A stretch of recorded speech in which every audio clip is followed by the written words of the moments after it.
over the What place. good, everybody? Welcome to another episode of the Running Gun Podcast, Season 9, Episode 5. The return of the NFL, guys. We made it. It's been a long, 6 months? 7 months. Yeah, 7 months. We did. Been a long 7 months. Yeah, so I can't wait, man. I'm looking forward to tomorrow night. You know, Kansas City drops the banner, hangs another banner. What's this, the fourth one? And basically faces off against Lamar Jackson, Derrick Henry, and the Ravens. I'm excited to see it tomorrow night. As well too. You know, we're gonna recap the weekend and stuff, recap a lot of the key games and stuff, and look forward to the weekend ahead with college football. Then you're getting their 21st win inside Bragg, and also this whole controversy that's now surrounding the band not going to Miami. I have my thoughts to say about that. Also, too, this guy's going to tell us why he was right about the Florida Gators the whole time. Wow. Hey, he called it. Me and him, we called it. Jeez, my God, my gray hair is showing. Oh my God, that's horrible. We're old people, man. That's all good. Anyways, be a friend, tell a friend, like, share, subscribe. We got NFL coming up, college football, HBCU talk about all the goodies.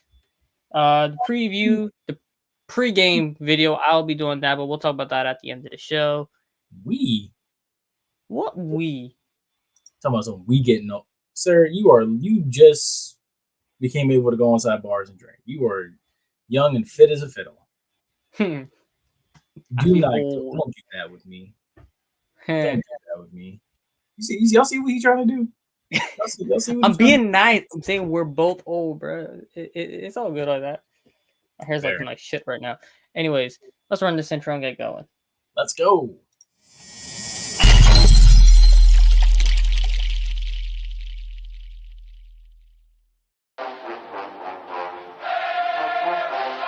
Hey, what's going on, guys? This is JP. This is the Bug. This is JC. This is Flash. This is Jimi Hendrix. And you're listening to the Run and Gun Podcast.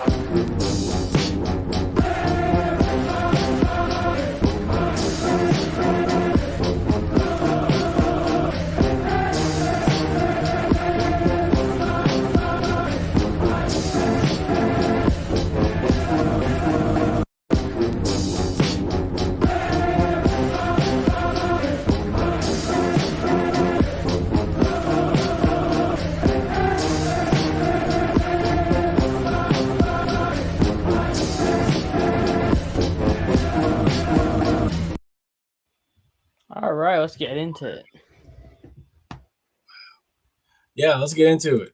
Jeez, I'm done. I'm sorry, man. I'm just reading right now.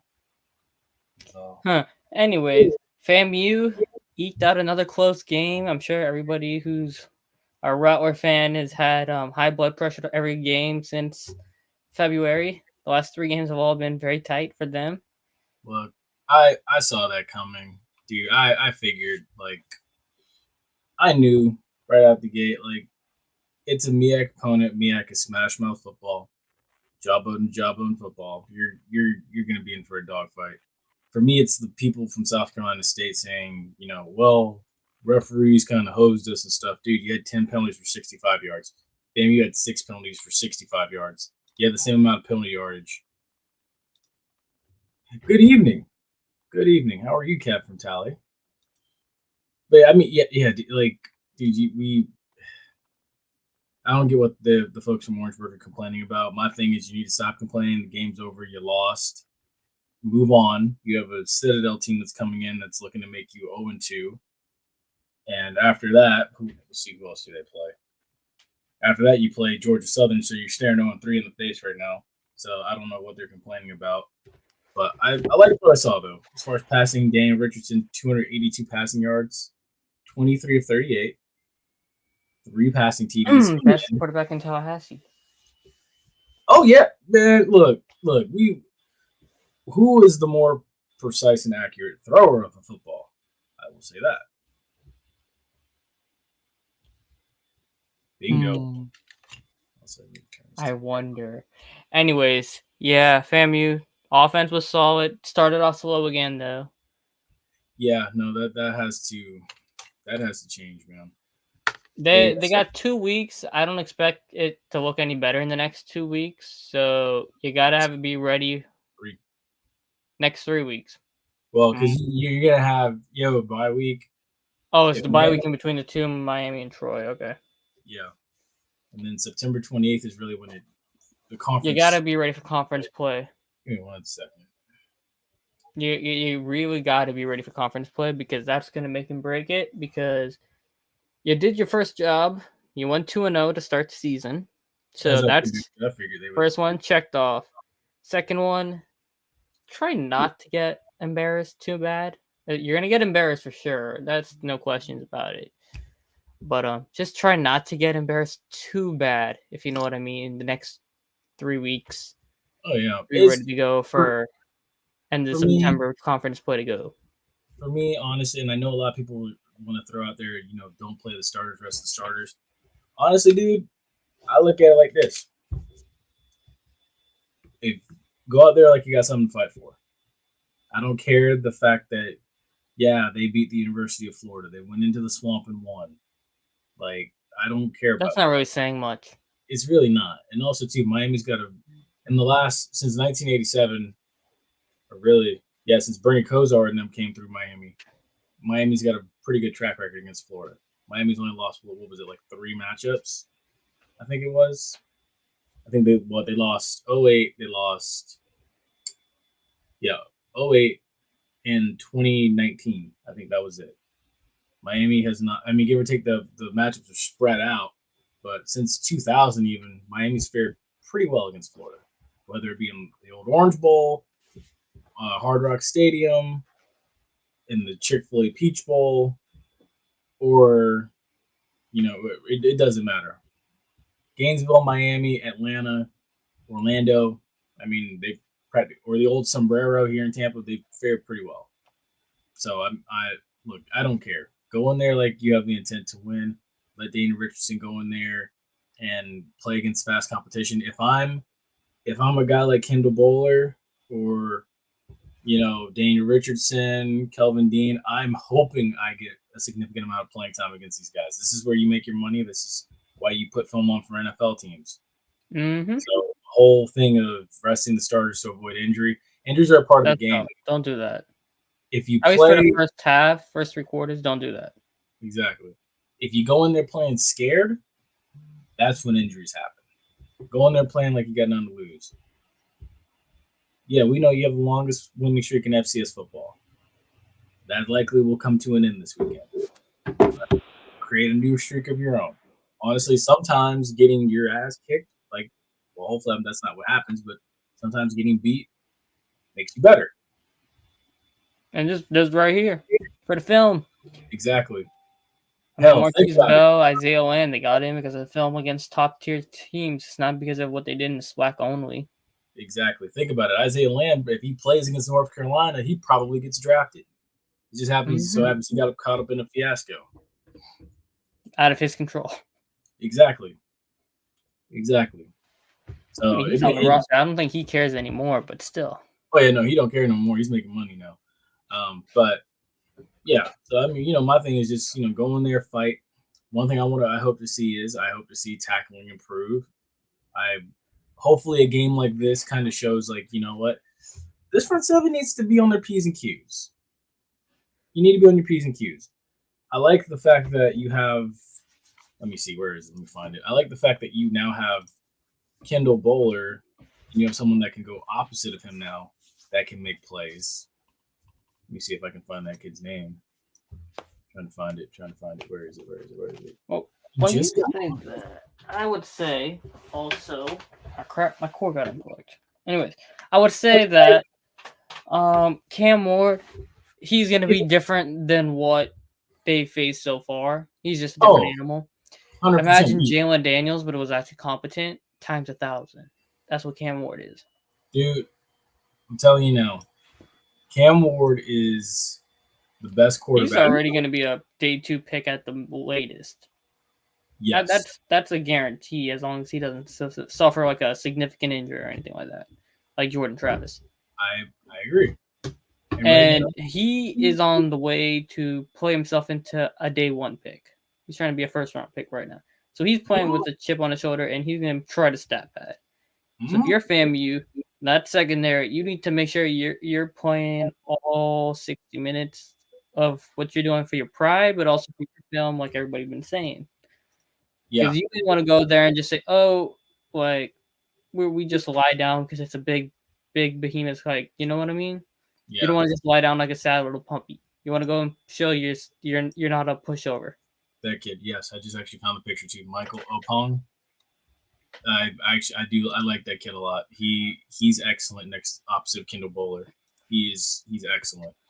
FAMU finally found an aggressive, nasty, physical, plays the pass well, corner to go opposite of Bowler, and I think that's your duo going forward for the rest of the year. I like it a lot. That's not the one who got burnt like toast against Norfolk, right? No, that was Jamel Sanders. All right, cool. We don't want to see him again. Yeah, I mean he started against South Carolina State, but he didn't finish. It's obvious why.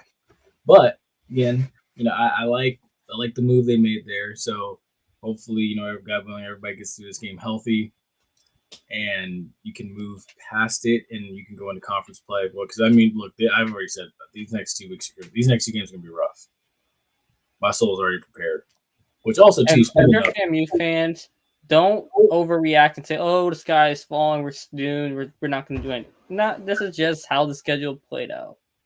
Yeah, not just everybody has to deal with it. It is. Now, make sure y'all join me with at the Coach Coop on. Well, when the video drops, I don't know when he's going to publish it, but where he finds a fan of every team and he has them on his show to talk about the matchup coming forth between Miami and whoever they're playing. So, be sure to join me when the video drops and we'll be on there talking and stuff. I'm going to be honest, but I am going to be fair, and I'm going to explain to him why the March 100 also is not coming to Miami, because I'm going to tell him too. 40K ain't enough to move the 100. It's not. I'm sorry for those that are watching this that were hoping that the 100 would go to Miami. Sorry, no. Someone said 250K. I say 500K. To go all the way down to Miami and play, yeah. Yeah, dude, because you gotta think about it. You gotta feed them. You gotta feed 300 kids. You gotta give them all 300 kids hotel rooms. Each of them probably get a roommate of each. And then on top of that too, you gotta feed the bus driver. You gotta have snacks. You gotta have dinner. You gotta have breakfast. You gotta have lunch. You gotta be able to move the instruments, fuel to get the tractor trailer down there, fuel to get however many bus loads down there. Like, and a little bit to save in case of emergency too, possibly. I'm guessing that's a lot. 40K ain't covering that. You need 500K. We're talking there and back.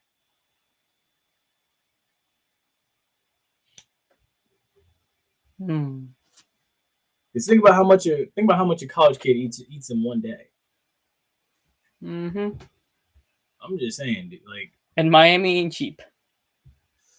The part people don't understand. Speaking of Miami too, North Carolina Central edges Alabama State in the Orange Blossom Classic. Andrew Body, North Carolina State, right? NC Central. My bad. Yeah. Oh yeah, NC Central, North Carolina State, ACC. Yeah. NC Central. I think I took them to win because generally the MEAC shows it again. Yeah. Got the spike number. Yep, I agree. And honestly too, you saw where pretty much South Carolina or NC Central. Alabama. I think my Carolina's mixed up. NC Central essentially went with, or Alabama State went with 2 quarterbacks. And dude, Jonah O'Brien's gonna have to be the guy going forward for Alabama State. Andrew Body, 4 out of 6 passing, 27 yards.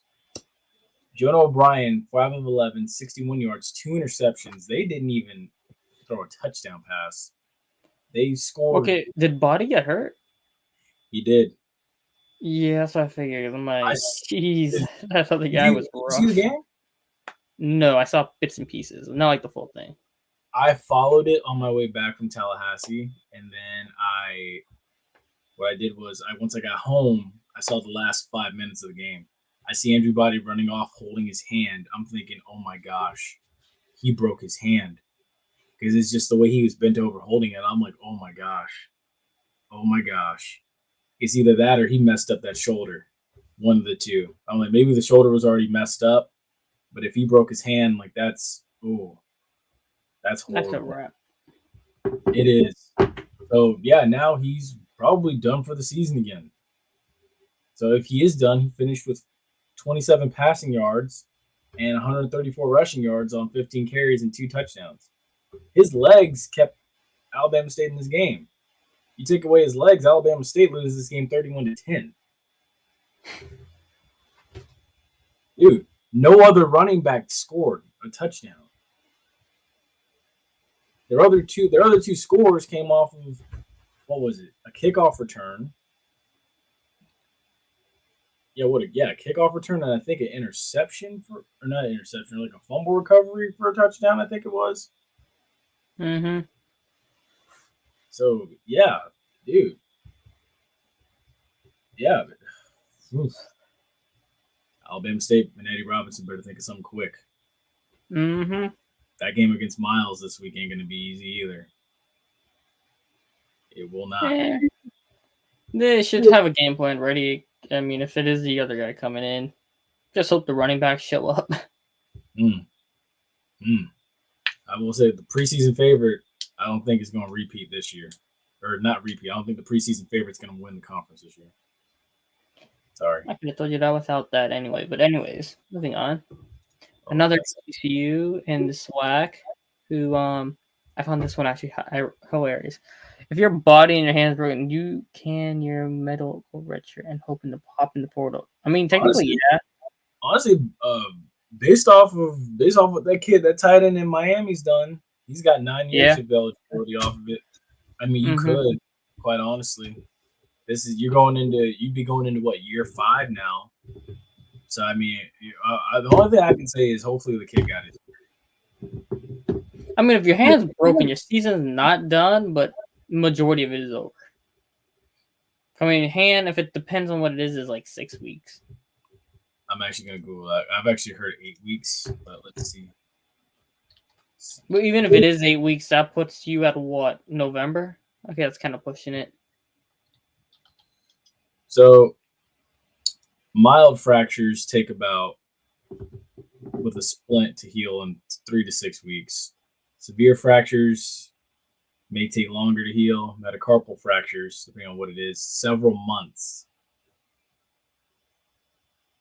So, and then along with the rehabilitation. So it depends on what all is broken. So like you're looking or for. you just have a sprain, hopefully, best case. Say again? I said best case is just like a wrist sprain or something. Yeah. But I mean, dude, honestly, I've heard his shoulders messed up too, which is why he missed last year. He only played 1 game last year. So I mean, look, I hate to point out a kid, but I mean, talented kid, but injury prone. Well, he did run a whole bunch. I mean, he doesn't exactly help that narrative. Yeah, like I said, talented kid, heck of an athlete, just injury prone. I hate to say that and label a kid like that, but. Oh, well, I mean, if he did have broken bones, they would know by now. Yeah. The X-rays don't take that long to come back, so. And Robinson only said, we will see. He ain't giving too much. He don't want to give too much away. Yeah, but if he was already, like, if he had broke something, he would have already got ruled out. Because it's on Wednesday and they play Saturday, yeah. He would have already got ruled out. Yeah, that kid ain't playing, man. He ain't playing this week, but I don't think he's done for the year, if anything. Let's see. I'm being optimistic, but that still ain't changing the fact they're not winning the SWAC, so it's all good. Best you can hope for at this point, honestly, is the weekend before Halloween, Magic City Classic. Because what is that? 1, 2, 3, 4, 5, 6, 7. That puts you at 8 weeks. Magic City Classic is 8 weeks from now. That's if you broke something, though. Yeah, but we'll see. Time to talk about the fun part of HBCU getting exposed for lying. That was hilarious. See, Mike, is it because of what I did? Yeah, Because of what I did. Nah, dude, don't tweet the score being saying you up 14-0. No, stop. Because then you got dudes like Ryan Davis out here talking about, okay. Nah, dude, they're down 14-0. Don't stop lying. bro, they were down 21-0, and it wasn't even to end the first quarter yet. I was like, "Yep, this game's over." Are you surprised? I have a question. So I don't know if you went to the game or if you know someone that went to the game. Did the Marching Wildcats go to that game and perform? I have no idea. Because Nobody talked about it. I don't think they did. Nobody said anything about it. I didn't hear anything or see anything on YouTube saying that the Marching Wildcats went. So I'm just assuming that they didn't. So I'm like, hey, well, all right then. Dang. No, it was 36,000 people, I think, at the game, and like 99% of it was USF. They don't. I don't want to say they don't travel well, but I mean, they didn't hop across I-4. Yeah, they didn't hop across I-4. They really didn't. But I mean, like, when you watch that game, right? USF beat the crap out of them, and they really didn't even show anything on offense. They just ran the ball. Which is all you need to do. Exactly. That's how they're saving the playbook for Alabama, but I don't think it's gonna help them much. But it's not, honestly. It's not. Well, I'm gonna talk about that because their best tackler, he got hyperextended knee. It was like he got the Giannis injury, where the knee kind of goes back inward. Yeah, because Bethune threw an interception, and I think Bethune threw an interception, and the guy dove at his legs. Yeah, I saw that. But he's only out 2 to 3 weeks, but he's missing both, I think, Miami and Alabama games. So, yeah. So, hey, Bethune, the offense was rough. But I mean, I don't know how much you expect when they play FBS, but I still don't think it's gonna. It's just, how do I say this nicely? A tale of things to come. I'll say this. Bethune plays Mercer this weekend, who's also a talented FCS team. Generally, usually makes the top 25. I don't think they beat Mercer. They're hosting Mercer this weekend in Daytona. No, they're not. I don't think so. And also, this is kind of part of our key HBC games to watch this weekend. I don't think Bethune beats Mercer. Alabama State, huge challenge in Montgomery facing Miles this weekend. Yeah. It's probably going to be tougher than you think. Don't think it's a cakewalk. Tuskegee and Grambling, I like the matchup on paper. We're going to really see Grambling should win that game. Texas Southern and Rice play. Texas Southern got a huge win over the defending SWAC West champs this past weekend. We're going to see what they can do. Southern and Savannah State in Baton Rouge. I expect Southern to walk away with that. And then Prairie View getting Northwestern State, who, honestly, after what I saw last weekend, I'm not high on Prairie View. No. And then also to Mississippi Valley going to Lamar. I like Lamar. I like Lamar. So those are a couple of the games to keep an eye on as well, too. Of course, you have the 24th ranked team in FCS football, too, in FAMU facing Miami.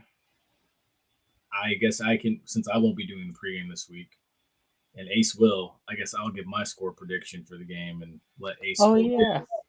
Yeah, I guess Ace will hold his until Saturday, so that's interesting.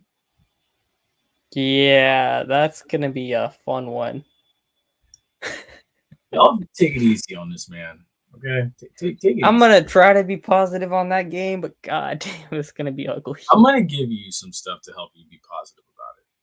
All right, cool. That'd be nice because I mean, after seeing Miami just steamroll Florida like that, boy. I got you. Don't worry. Don't worry. All right, All but right. I guess we could go on to college football now. We'll save the NFL for last since the NFL return is this big segment. We'll do that Yes. last. Save the best for last kind of thing. Yes. And that takes us So, into Miami, Florida. Florida, Graham Mertz, bruh, disrespecting that 15. That's all I got to say on you. oh yeah, dude, he should never even have. He should have never got that. Man was talking all that smack. You was not him, buddy. I Florida don't know who was should. hyping you up, but you were not him. But then again, the guy in Tallahassee ain't him either. So Florida needs to retire the number 15. I don't know why they haven't. Great question.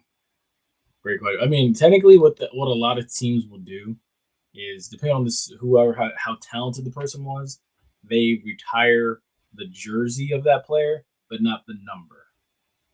Because if you retire a whole, because I mean, Florida's had a lot of talented players come through who wear a lot of numbers.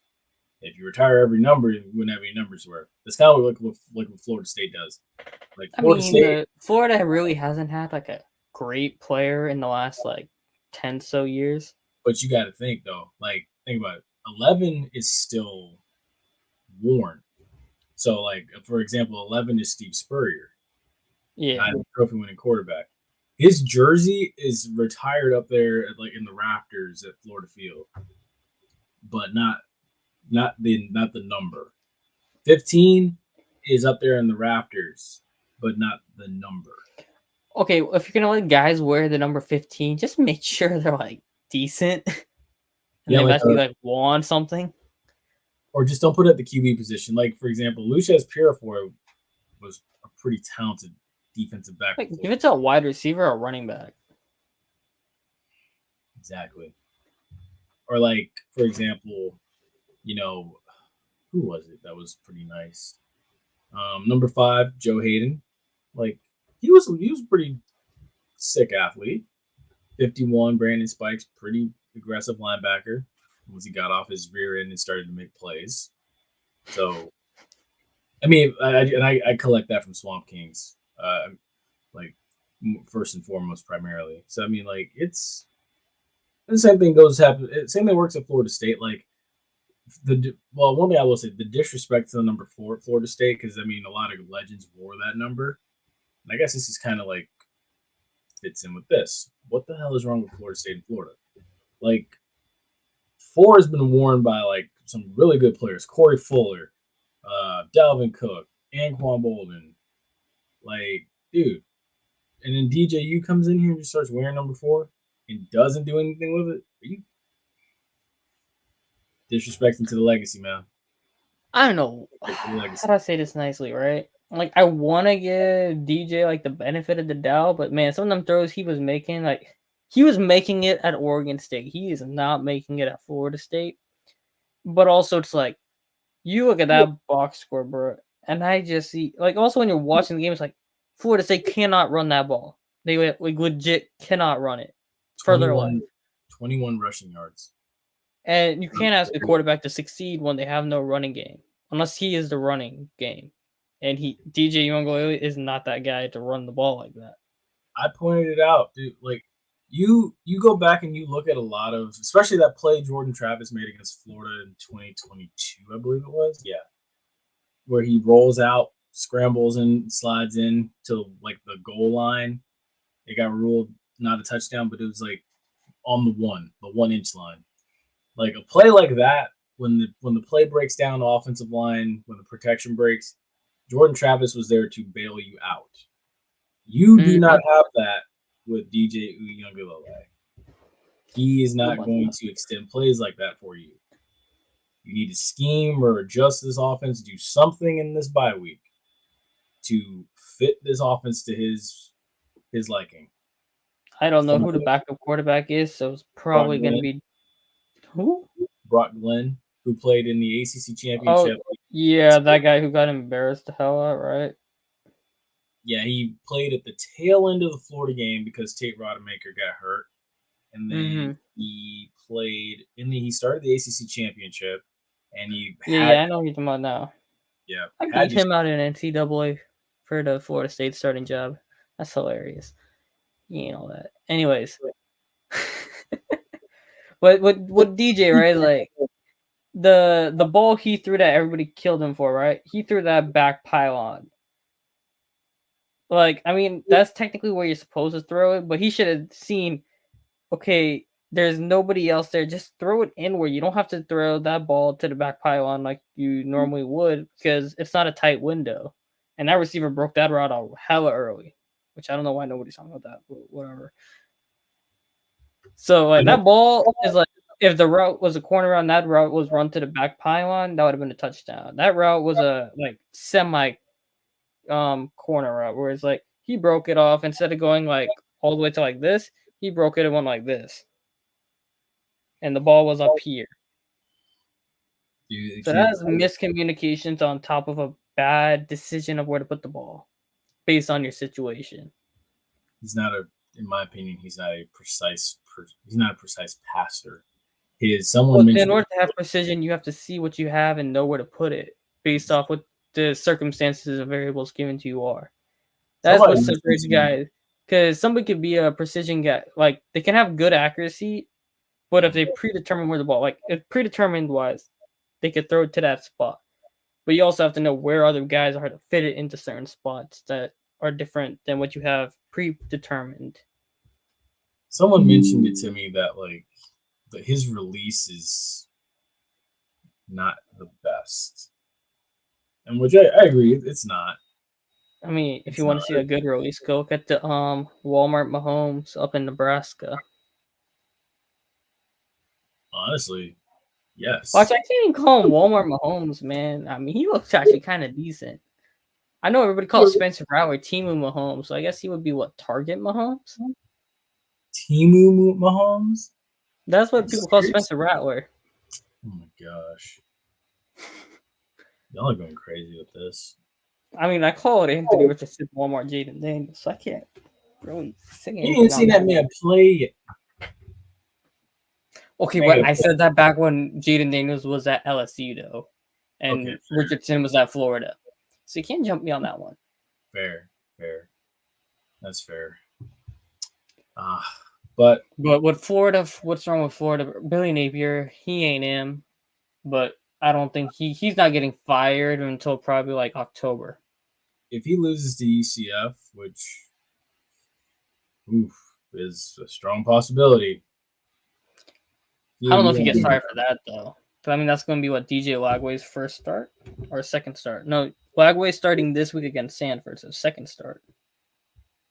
Yeah, 1 of 9 on third down. I'm just not realizing that. Yeah, that's horrible. I wanted like Florida. That run game was solid for the most part. They broke out that long touchdown run, so it's like they're not complete bad, but like the defense is rough. Your quarterback situation is terrible with Graham Mertz, so hopefully Lagway comes in and does something. I honestly believe, and your wide receivers aren't that great, in my opinion. If I'm gonna be real with you, I honestly believe that they have the potential to win the next 3. I really believe that. They're not favored against Texas A&M right now. They're favored. Texas A&M's favored by 4.5, but I actually believe Florida could win the next 3. I think Florida beats Sanford, of course. I think Florida has the potential. You got Texas A&M defense is good though. Yeah, but every now and again you got to get lucky. You think they get lucky against A&M? You can. I think they lose. I think they're gonna beat Sanford, but they're gonna lose between one of them, between Mississippi State and A&M. Then they're gonna lose to UCF and Tennessee. And it's a night game in the swamp. And Georgia and Texas. After UCF, that's why I say it's critical that you win these next 3 or 4. That's why I'm like, if you lose to UCF, cancel it. Because what follows after UCF is a gauntlet. You got I am a Slava or whatever the hell his name is up in Tennessee. I can't say it, so don't kill me, y'all. Then you got Kentucky, got Georgia, and you got Texas. And you got LSU. I wasn't even getting all to that part.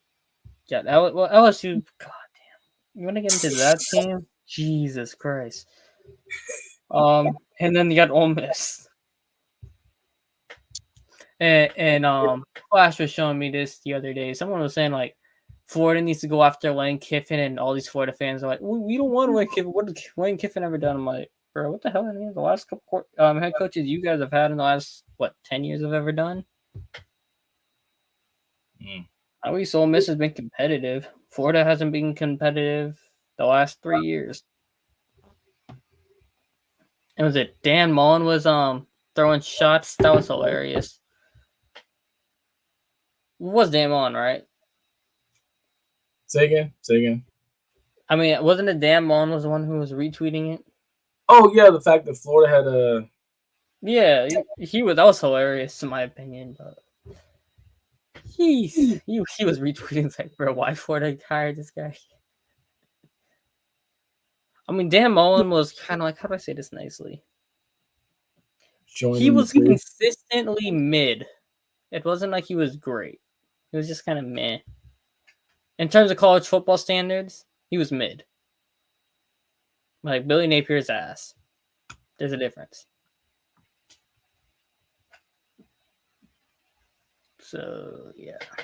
But yeah, I know like it's a lot of people say, I mean, it's certain factors at play, but dude, at least with Dan Mullen, you knew you were gonna at least get a bowl game. Mm-hmm. That's the thing. Like, I mean, that matchup with Oklahoma where they got blasted, I mean, that would have probably been more competitive if the starters were playing. But yeah, dude, I don't know. Like, shit cracked me up. I saw that Jacob Copeland was talking shit. I'm like, buddy, you're not even doing anything up in Maryland. I don't know why you still in Maryland? I don't know. Last I checked, he was in Maryland. I don't even know. He definitely went undrafted if he did leave Maryland. I can check, but shoot. He's irrelevant, so I don't know why he's yapping. Jacob Copeland. Wild. That's wild. Also, he was with the Steelers? I didn't even see that. Also, too, I need to know, what do you make of Miami? Miami. Best team in Florida. Yes. I'd say that. Now, when I look at the AP Top 25, they're not better than Georgia. Oh, not at all. Ohio State, man, they got them freshman dogs at wide receiver. Will Howard look all right. And Ohio State's still probably better than Miami. Texas, definitely better than Miami. Bama, Jalen Milroe, bro, that boy Roy Williams. Whew, he nice too. Except it's crazy. He can't even vote yet, and he's balling out in college football. That's hilarious. Notre Dame, Ole Miss, better than Miami. Oregon, probably better than Miami still. Penn State, nah. Okay, I'd give Miami, say they're behind Michigan and Missouri, so that would put them at number 10 in my opinion. But Penn State, I think right now they're better than Michigan. I think right now if as the season progresses, depending on if Oregon can improve from a 24-14 lackluster win, I think Miami's better than. I think Miami's better than Michigan. Probably losing this week. They got Texas. Yeah, Miami has the potential to climb. Miami has the potential to climb after this weekend honestly, after the next 2 games, Miami has the potential to climb. Yeah, well, Miami and Missouri both got easy opponents. They got Buffalo and Florida A&M, respectively. While Michigan gets Texas, so do with that as you will. Penn State got Bowling Green, so they're gonna win that. So yeah, Miami probably be number 10 by the end of the weekend. I can see it. Makes sense to me. Also, too, Georgia looks more ferocious than ever. Are we surprised? No. Carson Beck's solid, actually. I mean, they look pissed off. They honestly look like what we all, I think, anticipated Florida State to come out the gate like. Georgia looks like they're hungry. They look like they are a team that knows and feels like they should have won the SEC. A team that feels like they should have been in the playoff. and they look like they're determined to do something about it this year. And I feel like this is a team too that is going to be on a collision course with Texas in the SEC championship. Mm-hmm. And I can can't see wait to see it. And I think both of them, regardless of who wins the SEC championship, makes it into the playoff. And we might see the matchup again. I can see it. I'll say the difference in situation between Georgia and Florida State is the continuity at quarterback for Georgia, keeping Carson Beck and most of the offense. They didn't really lose anybody on offense. Because they had the common goal. They knew what they knew what they were setting out for. Well, Florida State, you also got to remember, like, Keon was a junior, but he was going to be a first-round pick most likely, except he went late second. Then you got Johnny Wilson, who was a senior, and Troy Benson, who was older. Mm-hmm. But those guys made sense. They got to go to the NFL. So Georgia on offense didn't lose really anybody. So there's just a difference in it. But Georgia's Georgia. Kirby's going to have them guys always rocking. So it's not really much of a surprise in anything. Oh, not at all. It's funny. I actually had someone try to tell me today, like, dynasties are no longer going to be a thing in college football. Like, because of NIL and the transfer portal. I'm like, I don't know about that. Like, that's still a large possibility that can still happen. Because, I mean, still, like, Georgia can still get top talent. Mm-hmm. Georgia's Georgia. That's why. It's not like their program is not being run like Clemson. Exactly. On the terms of a dynasty, if we're talking dynasties. You want to get into that one? Dabo Luther King. Jeez, my God, that game, bro. What the hell Clemson's O-line is doing? Show up and just play with a little bit of effort and not worry about the scoreboard. Like we're a children's YMCA soccer team. Mm-hmm. Yeah, Dabo got to adapt, bro. Dabo got to adapt. And he's sinking right now. Oh, he's sinking hard. Dude. I'm gonna look at the stats from this game. Let's see. Only 188 total yards of offense to Georgia's 447. Georgia 169 yards on the ground to Clemson's. Heck, Clemson and Florida State in the same category. I was about to say, outside of Miami about to just walk out with the ACC. Oh, dude, easy. Honestly, Miami's toughest competition right now that I'm feeling is Georgia Tech or Boston College. Tech. I don't think either of them. Because they beat FSU, they just didn't move me as a whole team. I say this: they know how to dominate or take care of time of possession. Boston College looks like a physical team. They have an excellent football mind in Bill O'Brien. That's true. NFL playing experience, is coached with Nick Saban. Like, he has that like mindset. He made Boston College's fall camp grueling for a reason. Georgia Tech, that one thing that they will always do, and they always have done, dominate that time of possession. They keep you on the sideline. That's how they win. They chew up. They get a score or two here, and then all of a sudden, dang, we only got 2 minutes to work with. That's what they do. They take the nickel and dime plays, but they run the ball and milk the clock down. You got to dominate time. You got to make it a track meet against a team like Georgia Tech. You got to be more physical than a team like Boston College. So that's the only reason why I say if Miami runs into either one, be ready. But I think they will, because they're gonna have to out athlete them when they do. Yeah. But I mean, now outside of that USC LSU game, oh my God, jeez, what the hell? LSU's so funny. They just can't win week 1. Ever 3 against 0-5 since they won the championship week 1. Hold that Tiger. Tiger just can't start the engine. Bro, Brian Kelly, my God, jeez, I don't know. The same issues I had when they hired him. He's just, when it comes to big games against the big teams, Broda's he's just not him when it comes to that. He doesn't have that clutch gene for a big moment. Let me see. Where is it? Let me see. Let me go find it.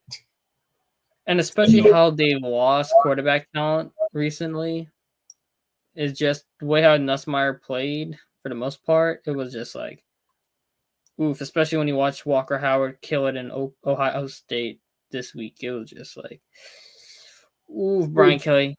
Oh, there it is. Hold on. Oh, I got to share this. Oh boy.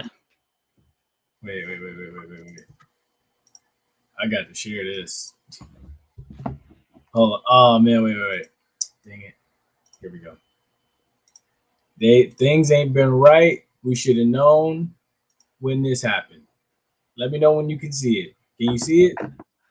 That wasn't even the worst one. The one with Walker Howard was the hilarious one. Walking with that heater.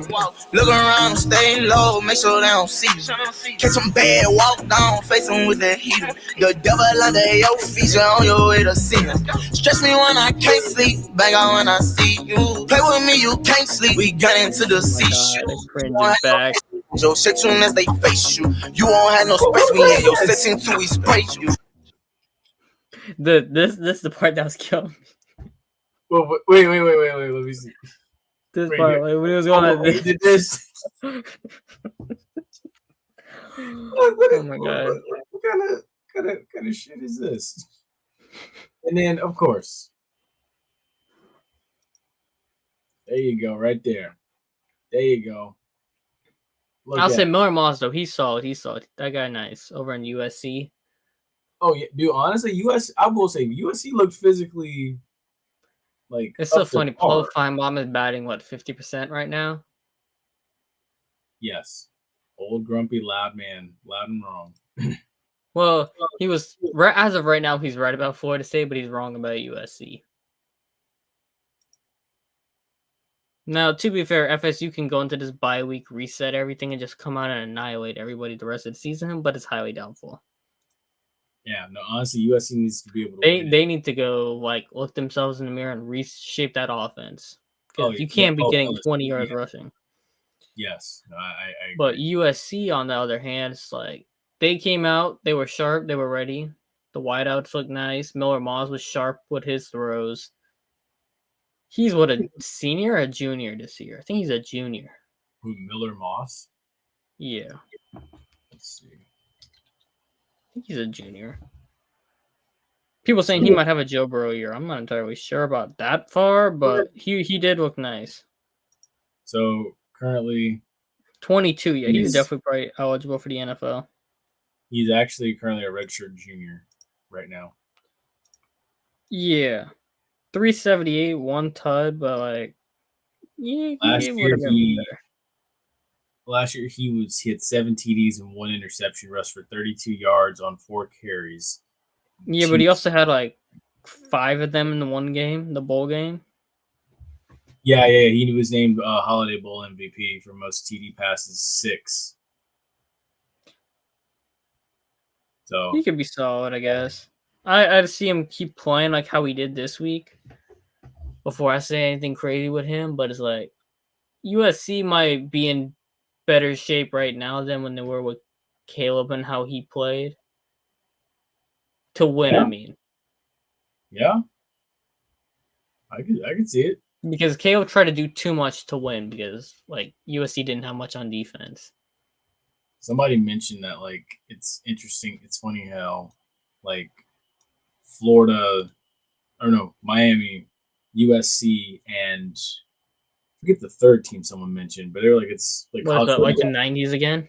No, early 2000s because it's Miami. Oh yeah, late 90s, early 2000s. Yeah, I know what you mean though. It's we're back in the past with them running the show.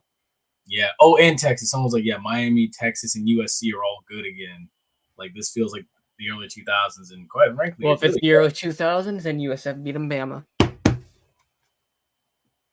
If it's the early, well, technically, if you want to go there, UCF was the one that beat Bama. USF beat Auburn in 07.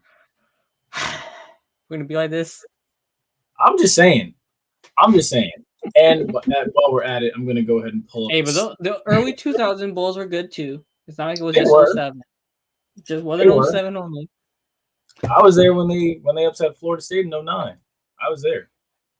And speaking of that game, I don't think I'm going to go see Florida State and Alabama next year. I'm not going to waste my money on a blowout. All right, going through these games, right? Give me Texas. Okay. Give me OK State. Okay, go Popes. That Tulane, right? Yeah, that's Tulane in Kansas State. I don't even know who's on Kansas State this year. Tulane was kind of rough this week, wasn't it? Last week, wasn't it? I think they won. They won, but it wasn't pretty. I know Tulane's been blocked by USC. I know, that was hilarious. Tulane. Where are you? Yeah, oh wow, it wasn't rough. They shut out South. They had Southeast Louisiana. Okay, so I guess Tulane's not entirely cooked. Yeah, give me Tulane against Kansas State. It's probably going to be Kansas State winning though. I'm just taking Tulane because I want to. And then you have that's gonna be the personal pick, not the objective pick. Geez, I have no idea who's on either of these teams, but give me Auburn. There. Then you have the Cyhawk Trophy on the line already. Oh yeah, yuck. Don't know anybody on either of those teams. I've been paying attention. Apparently Iowa's offense is supposed to be fixed, but apparently some are saying it looks the same. They beat Illinois State. I don't know how big of a Iowa State. That is. No, they beat Illinois State last week. Gotcha. Iowa State. They won 21-3 against North Dakota. Yeah, give me Iowa in that game. Okay. Kentucky and Gamecocks. Don't know anybody in there. Sheesh. Gotta check. Give me hold on. Shane Beamer and Bob Stoops. Or not Bob Stoops, Kentucky. Say Kentucky? Yeah, in Kentucky. Tate Rodemakers and University of Southern Mississippi. Mm-hmm. He's their starter. He was trash against Kentucky. 13 of 19, 126, and 2 interceptions. Sheesh.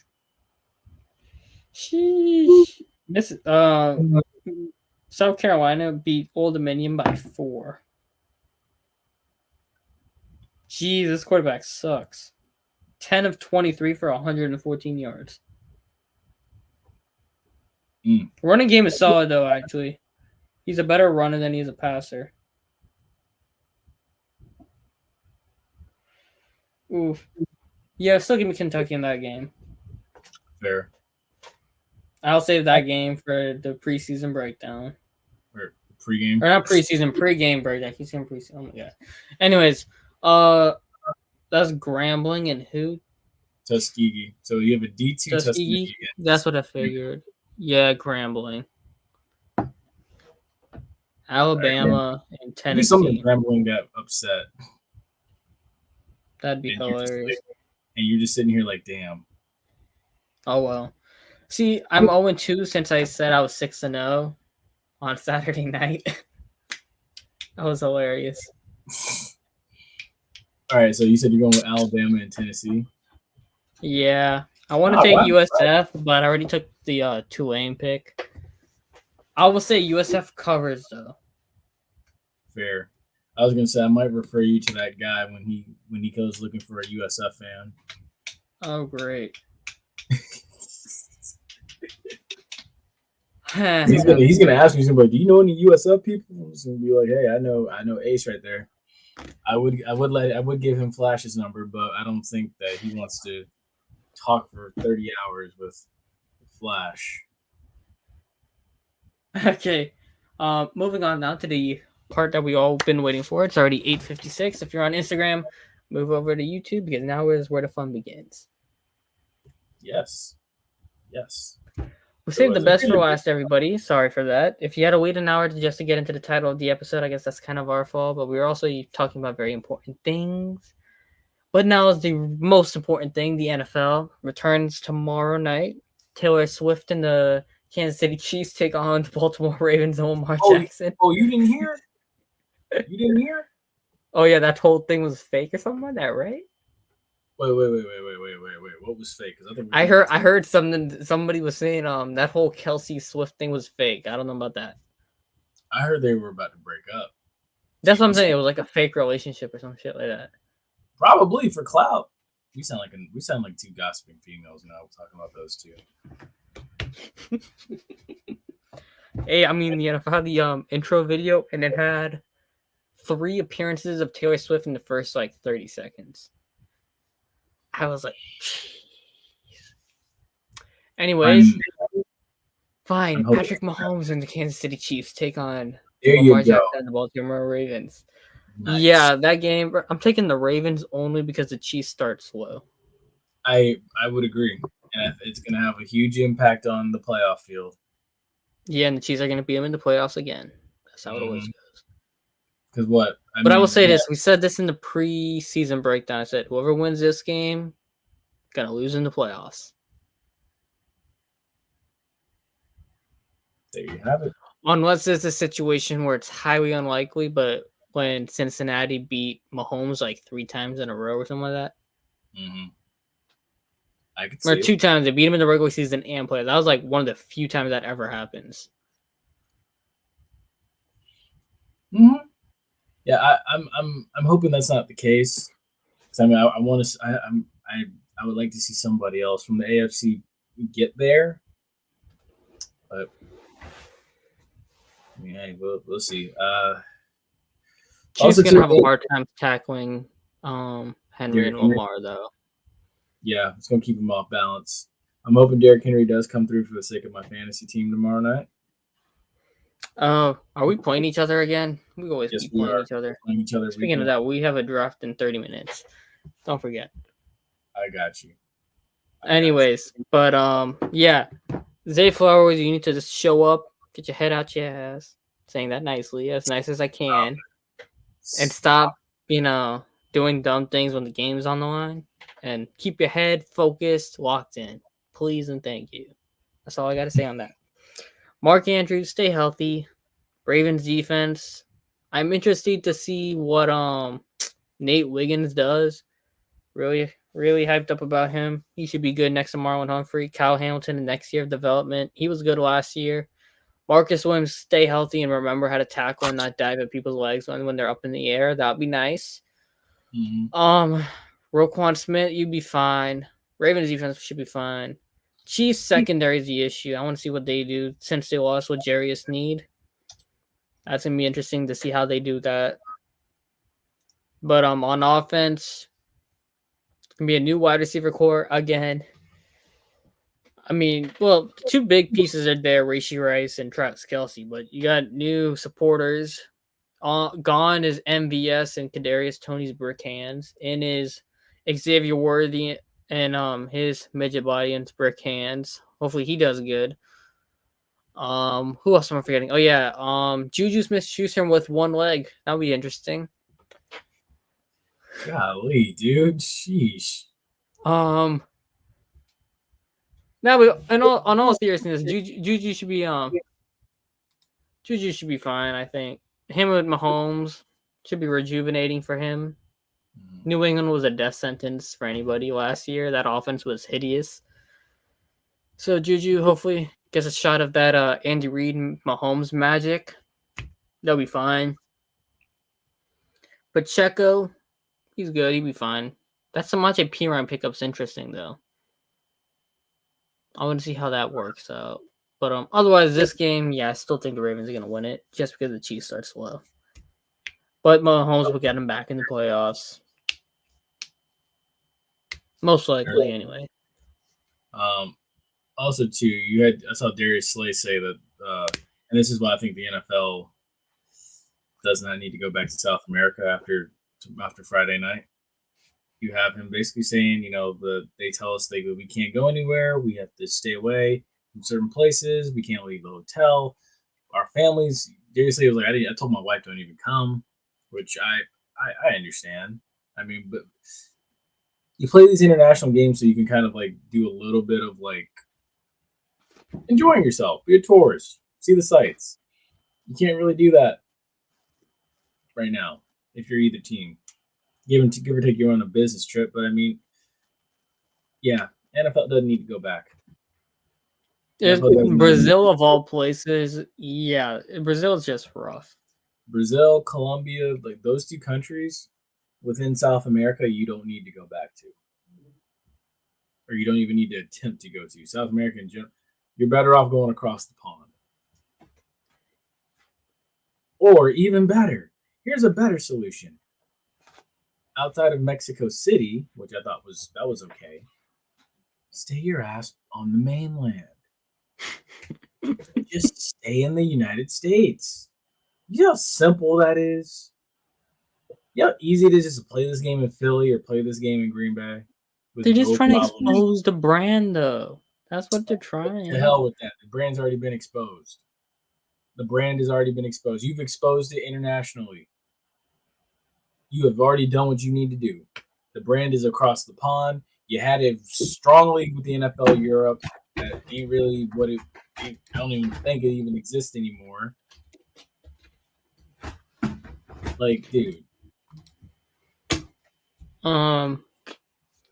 Yeah, with that whole green thing, like Philly has to wear black helmets and black pants and stuff like that. I don't even know what the Packers are wearing. I assume they're wearing the blue and yellow retro uniforms. No, they said they can't wear greener. I saw that they were wearing their regular colors. Well, the helmet's yellow, so I assume they're wearing yellow pants, probably.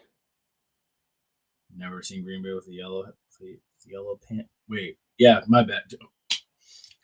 I've never seen Green Bay with a yellow jersey. Let me stop. That's better. They'll wear probably white jerseys. Probably. I don't know. I mean, they're still gonna have the green trimming though. Well, Philly has the dark green on the pants. It's just a mess. Who knows? They can't even use Twitter down there because Twitter got banned in Brazil. So that's gonna be fun coverage. That's why I say this is so dumb. Just go to Europe. Just stay in Europe or stay in America, North America. Don't go to South America. Or just play in Mexico City. Yeah, Mexico City. They ain't think this through. Go Canada for crying out loud. Honestly, yes. Go like Vancouver or something. Vancouver would be fun. They ain't think this game through. That's fine. They ain't think it through. But all the more all right, moving on. Rookie quarterbacks now, I guess. Caleb Williams, Jaden Daniels. Drake May is not starting. Bo Nix is. JJ McCarthy out for the year. Outside of that, Bo Nix. Champagne, you got a lot of proving to do. That's all I got to say on that because as of right now, Chargers is a big question mark, man. I don't know what the hell they're going to do.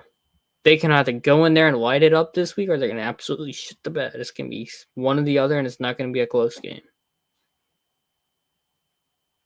Pretty much. But I want to see how that running committee works between him and Gus Edwards, J.K. Dobbins and Gus Edwards. That's going to be interesting. Yeah. And who is going to catch balls? Is it Joshua Palmer and Vlad McConkey, or is Quentin Johnson going to live up to his first-round pick status? Don't hold your breath. I ain't holding my breath because it's TCU, which is definitely not wide receiver U. If anything, it's a damn opposite of it. Moving on. Jaden Daniels, Caleb Williams also starting their debuts. That should be interesting. I'm excited to see Jaden Daniels live and in person. Jaden Daniels, bro, that man's gonna have that ball out of his hand in 2 seconds. He's gonna have to. That Washington O-line is trash. It's gonna have, and then he also lost. They traded Jahan Dotson for nothing. Yeah, I was gonna say all he's really got is Terry McLaurin. And Austin Eckler. Yeah, that's it. Oof. That's gonna be rough, especially with the Todd Bowles defense. I don't know. I don't get what Dan Quinn was doing, get rid of Dotson like that. I mean, first round pick, you just trade him away like that for nothing. I guess they think Luke McCaffrey's him. That's not happening. You never know. He might be. You think Puka got a Puka type season? You never know. Honestly. If Luke McCaffrey is anything like his like his brother is, based off of how his dad trained Christian, Luke could be legit. Well, Max McCaffrey was trash, so I didn't know all of that. Generally, the younger brothers are better than the older ones, like Nick Bosa, Joey Bosa kind of thing. Mhm. But every once in a while, the older brother is good, and the younger brother is just absolute crap. What up, dude? But Caleb, Bears making their start, like, that's a way better situation than Justin Fields ever had. So hopefully he doesn't choke it away. You got no excuses there, buddy boy. That's all I gotta say with him. Yeah. They got the Titans. That front four is gonna be nasty in Tennessee. Secondary is gettable though, so if he makes the right decisions, they should probably win that game. Unless DeAndre Hopkins is playing, because then you got D-Hop one side, Calvin on the other side, Tyler Boyd in the middle, and you got Tajay Spears and Tony Pollard running. Now, like, that's a good supporting cast for Will Levis too. So I can't say Tennessee's a bunch of scrubs. Yeah. But for the most part on the NFL, it's like, how do I say this nicely, right? There's a lot of hype on quarterbacks this year, and every year there's always those who disappoint. You know what I mean? Like Bryce Young, he had a lot of hype coming out, but this is his kind of prove it, because last year was a disaster. You got a new head coach in Dave Canales. You got a wide receiver one in Deontay, tight end in Jatavion Sanders, running back. Well, Jordan Brooks ain't coming back until like week 5, but you got a supporting cast now. No excuses kind of situation. Mhm. Then you got Atlanta. Who knows what the hell they're doing? They're like the exact opposite of Carolina. It's like they're in a similar situation, but yet it's like complete opposite. Where it's Bryce Young's coming into his second year to prove it. Kirk Cousins coming off a major injury as a vet to prove it, so the young guy doesn't take his job in week 5.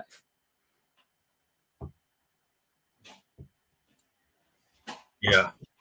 And then there's like the Cardinals Bills game, right? That's like new wide receivers for both teams. Like rookie, it's like a rookie wide receiver matchup, but it's also Kyler Murray versus Josh Allen type of game. It's like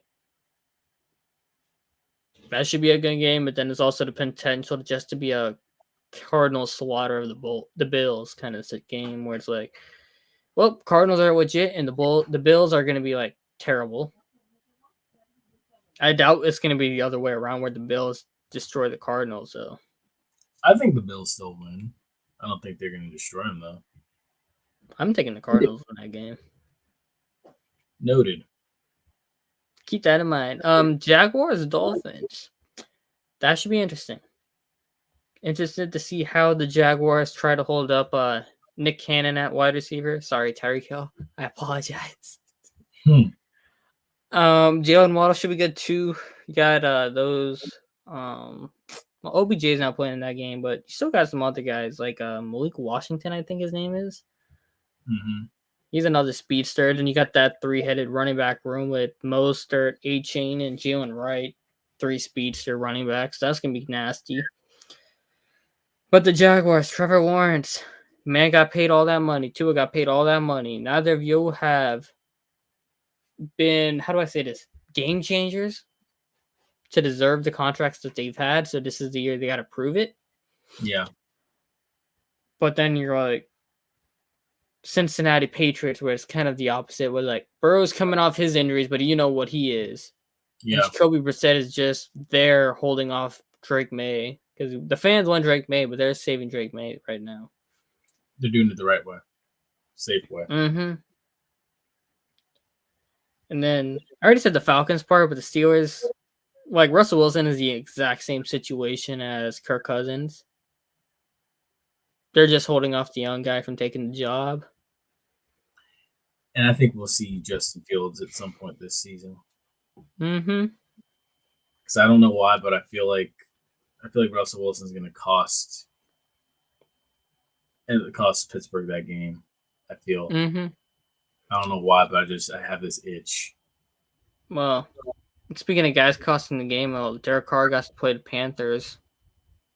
Let's see if he How do can you not. feel about that?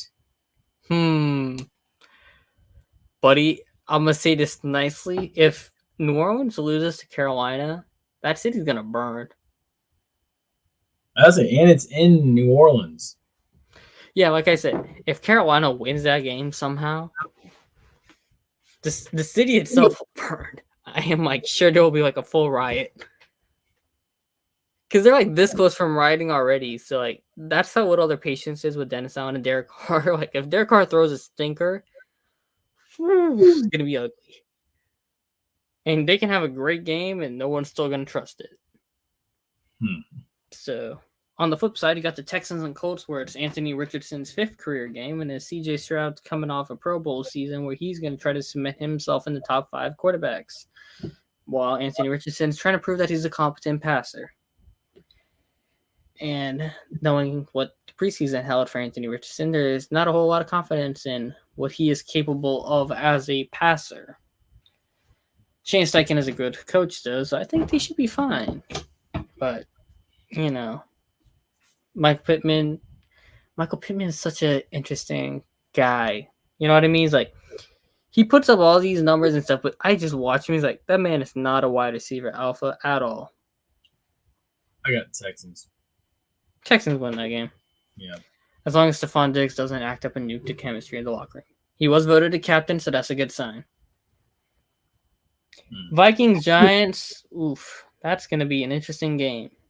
I honestly... Sam Darnold and Daniel Jones. Who's excited for that game of quarterbacks? Yeah, forget that part. We're going to just focus on the LSU wide receiver matchup between Justin Jefferson and Malik Neighbors. That's all we care about in that game. Forget everybody else. Give me the Vikings. Yeah, I'm taking Justin Jefferson in that game.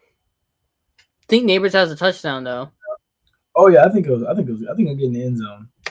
For my fantasy team, I also think he will have a touchdown in that game. We already said Raiders, Chargers, like, yeah, whatever. Cowboys, Browns, I expect CeeDee Lamb to play. Deshaun Watson, like, he got to prove it this year. Dak Prescott's trying to prove his contract worth. Yeah, I'm still taking the Cowboys in that game. Yeah, same. 4 o'clock, Cowboys in Cleveland. You know they're going to win that game. Yeah, Matthew Stafford going back to Detroit after getting embarrassed in the wild card. For my sanity, Jared Goff, do it again. Do it again, please. Do it again. Wait, you want to see? Wait, so you think Detroit pulls it out? Mm-hmm. Do it again, Jared Goff. Do it again. You know, I think Sunday night, charged up, is going to feel like a little college environment kind of for Detroit. I'm going with Detroit as well. Terry and Arnold, first NFL start, and he got to go up against Cooper Kupp and Puka Nacua. We'll see what the Alabama corner is made of. I think he's going to hold his own, though. I think that's the highest drafted Alabama corner since 13. Should be good. And then Jets 49ers Monday night. We got Aaron Rodgers back on Monday night after popping the Achilles 4 plays in.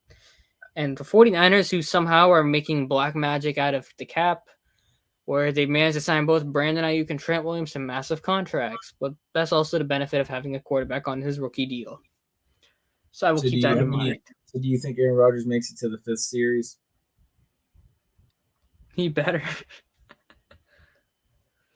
I'm going 49ers in that one, but I think 49ers win. That man needs to. If he gets hurt, retire. If Aaron Rodgers gets hurt, it's over. Retire. But I believe that hits it for every game for week 1. NFL being back, that's always a good thing. So friendly reminder. Great thing. Ooh, what's the friendly reminder? So who are you taking again for the Titans and the Bears? Give me Titans. Okay. And then for the I'll probably be the only one taking the Titans in that game. For the Jaguars and the Dolphins. Dolphins. Fair. I'm with you. I'm actually with you. I want to take the Jaguars, but I think the Dolphins win. I agree. And then that Steelers-Falcons game, you said you're going Falcons. Yeah, give me the Falcons just because I want to see Justin Fields play eventually. But I think Falcons start losing soon, so. The Falcons will win week 1. Everybody be like, oh, yeah, this is why I'm telling you. The Falcons are going to win the NFC South. And then the Falcons beat the Falcons. Dude. I still think the Bucs are going to win the South. I agree. Do you think the Bucs win this weekend? Yep. Sorry, Jaden Daniels. The Bucs, they're getting Diaby back. They got Kawaja Kansi, Vita Vea. Front seven. What the hell that guy's name? Jeez. They took him in like the first round 2 years ago. Oh, that was Tryon Shayanka, right? Yeah, Joe Tryon, who might not even be on the team next year. Wait, what? Dude, he didn't get his 5th-year option, I don't think. He was decent though when he played. But the problem is he's always hurt. We'll see. And then that Raiders... The Bucs secondary is bad, but I don't think there's anybody on Washington who will challenge him. That's where I'm at. And the Bucs run defense is still good, so it's not like they're going to have much success in that department. But with that being said... The Raiders-Chargers game again real quick? You said Chargers? Shh, give me Chargers. And then that Broncos-Seahawks game. I know you can't stand Seahawks. Oh, I didn't even say Seahawks. Seahawks. I'm interested to see what Ryan Grubb's offense looks like. I think it has a lot of potential. DK better show up this year. Can't have a down year like he did last year. JSN better take that next step. They're going to pass it more, so Gino better hold up. They got an elite corner tandem between Devon Witherspoon and Tariq Woolen. That should be nice. And then Julian Love and what the hell is that strong safety in the back there? They got rid of Quandre Diggs and Jamal Adams, so I have no idea. But secondary should be better. The run defense is what the biggest issue is with the Seahawks, and I don't believe the Broncos have a good enough run game to kill them. There we go. Cool. So I'll take Seahawks in that game. Excellent. So with that being said, I guess we can go ahead and wrap this up. I'm going to go ahead and give my closing thoughts. So what is your prediction for the FAMU Miami game? So I'm being as nice as I can be about this without making everybody upset. So for me, honestly, I look at it, Daniel Richardson, halfway to 1,000 yards passing already this season. I think he's going to outperform his numbers from last season with Florida Atlantic. I look at the receiving yards. The leading receivers for FAMU, or leading receiver for FAMU right now is Kobe Gross with 139 yards and 1 TD. Xavier Restrepo is the leading receiver for Miami, 112 yards, 1 TD. Martinez is the leading rusher for Miami. Kelvin Dean's the leading rusher for FAMU. FAMU's got a 1% chance of winning this according to the ESPN analytics. I got to say, dude, honestly, I think Miami's going to probably not try to open up the playbook a whole lot against FAMU, I think. Probably going to let Cam Ward air it out a couple times. I think they're going to pound the ground game, get their starters in and out once they get like a good, comfortable 35-point lead. Honestly. And I think FAMU's going to be challenged with the task of tackling. And I think this is like that humbling moment and that coming to Jesus moment. Like, you know what, we need to get our ish together and prepare better. We need to be more gap sound, assignment sound. I think this is going to be one of those games.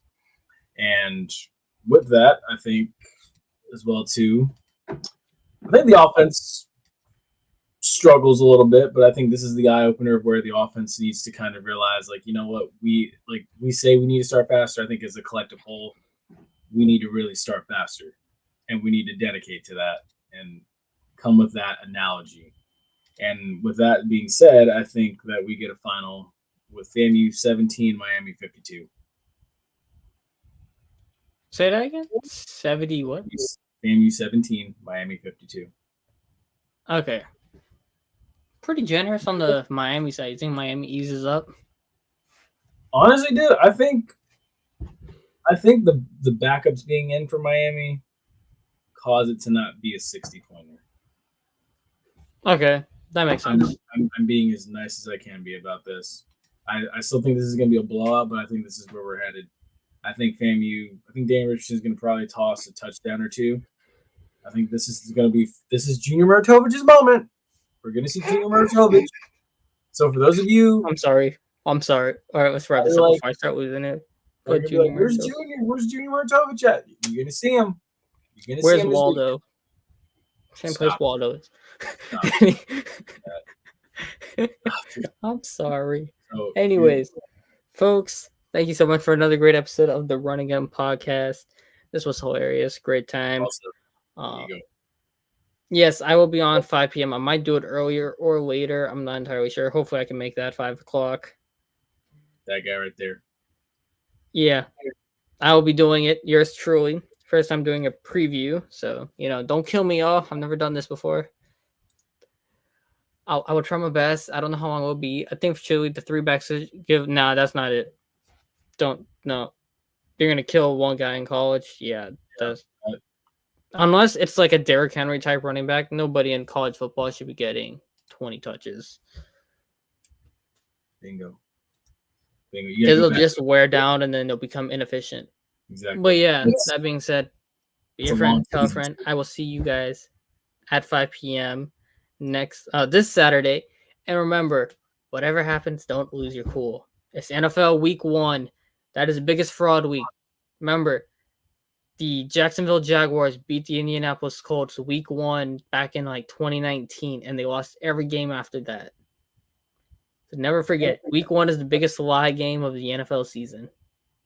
As an NFL fan, do not go and say, you guys lose one game, the season's over. And if you win one game, don't think you're winning the Super Bowl. That's the only last things I have left to say. With that being said, see y'all Saturday night. Stay safe, stay blessed. We're out. Take care.